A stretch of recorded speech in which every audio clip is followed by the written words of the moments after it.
Hello everybody. दोस्तों, आजकल news headlines में आपने एससीओ समिट 2022 के बारे में तो सुना ही होगा, जो कि इस साल उज़्बेकिस्तान के एक शहर समरकंद में होने वाली है।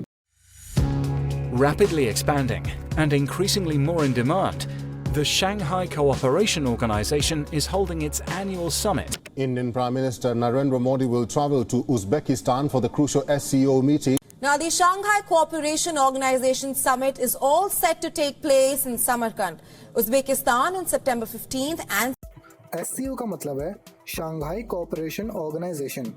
दोस्तों, इसकी शुरुआत कुछ इस तरह से होती है कि 26 अप्रैल 1996 में चाइना, कजाकिस्तान, किर्गिस्तान, रशिया और तजिकिस्तान बॉर्डर एरियाज में टेंशन को कम करने के लिए और मिलिट्री टाइज को बेहतर बनाने के लिए चाइना के शंघाई शहर में एक ट्रीटी साइन करते हैं, जिसको नाम दिया जाता है शंघाई 5, क्योंकि इसमें 5 कंट्रीज हैं।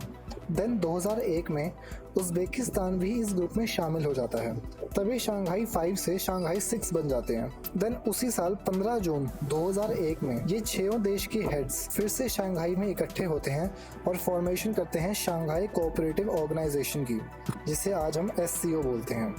अब दोस्तों, इस ऑर्गेनाइजेशन में 3 तरह के लोग होते हैं। एक होते हैं जो कि फुल मेंबर होते हैं इस ऑर्गेनाइजेशन के, एक होते हैं ऑब्जर्वर और एक होते हैं डायलॉग पार्टनर्स।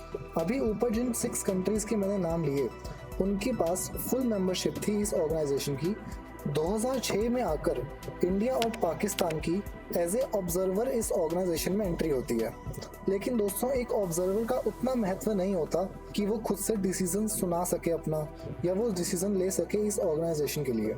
वो बस मीटिंग अटेंड कर सकता है और समझ सकता है चीज़ों को।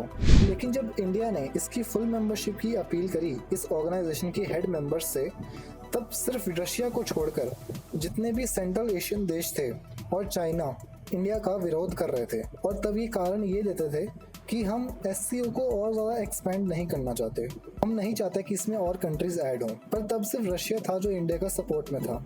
और ऐसा इसलिए हो सकता है क्योंकि रशिया और चाइना के बीच की जो हिस्ट्री रही है, वो कोई इतनी दोस्ती यारी वाली तो है नहीं। हाँ, फिलहाल के लिए उनका एक टेम्परेरी अलायंस चल रहा है अमेरिका को काउंटर करने के लिए।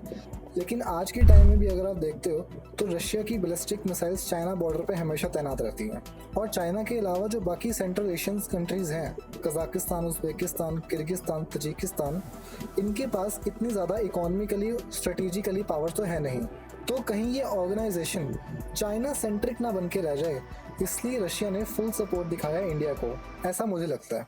बहरहाल 2015 में इंडिया मेंबरशिप के लिए अप्लाई करता है और 2017 में हमारे को फुल मेंबरशिप मिल जाती है एससीओ में।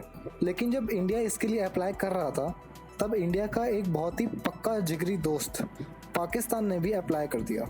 और फिर चाइना, जो इंडिया का अपोज कर रहा था इसकी मेंबरशिप के लिए, उसने पाकिस्तान को सपोर्ट करा और इसको भी एक फुल मेंबरशिप मिल गई इंडिया के साथ साथ 2017 में।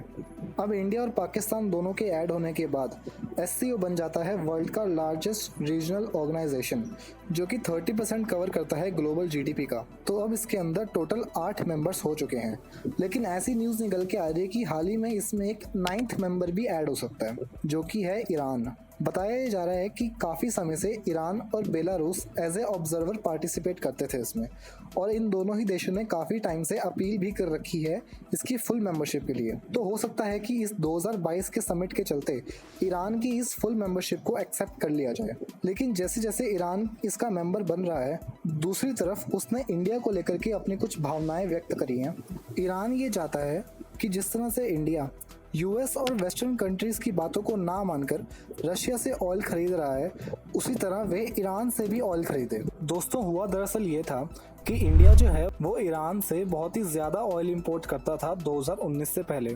लेकिन आज जैसे यूएस ने रशिया के ऊपर बहुत सारे सैंक्शंस लगा दिए हैं, और अब क्योंकि वो सुपर पावर है, तो वो सब पे ये दबाव डाल रहा है कि रशिया से ट्रेड मत करो, उसको बिल्कुल आइसोलेट कर दो, ताकि उनकी इकोनॉमी बिल्कुल बर्बाद हो जाए। उसी तरह 2019 में जब डोनाल्ड ट्रंप प्रेसिडेंट थे यूएस के, उन्होंने ईरान के ऊपर बहुत ज़्यादा सैंक्शंस लगाए थे ताकि वो अपना ऑयल इंटरनेशनल मार्केट तक ना पहुंचा पाए, उसको बहुत ज़्यादा इकोनॉमिकली नुकसान हो, क्योंकि वो डॉलर्स में ट्रेड नहीं कर सकता।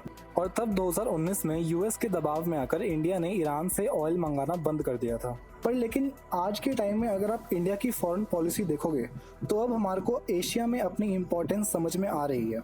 अब चाहे अमेरिका हो चाहे कोई भी हो, इंडिया हमेशा पहले अपने जियोपॉलिटिकल इंटरेस्ट के बारे में सोचता है और अब जो उज़्बेकिस्तान में ये SCO मीटिंग होने जा रही है सभी देशों की, होपफुली इंडिया भी उसमें अपनी बातों को काफ़ी स्ट्रॉन्ग तरीके से रखेगा, क्योंकि ये ऑर्गेनाइजेशन बनाई ही इसलिए गई थी कि रीजनल टेररिज्म को कम करना, वायलेंस को कम करना, कल्चरल ट्रेड और डिप्लोमेटिक टाइज को और मजबूत करना।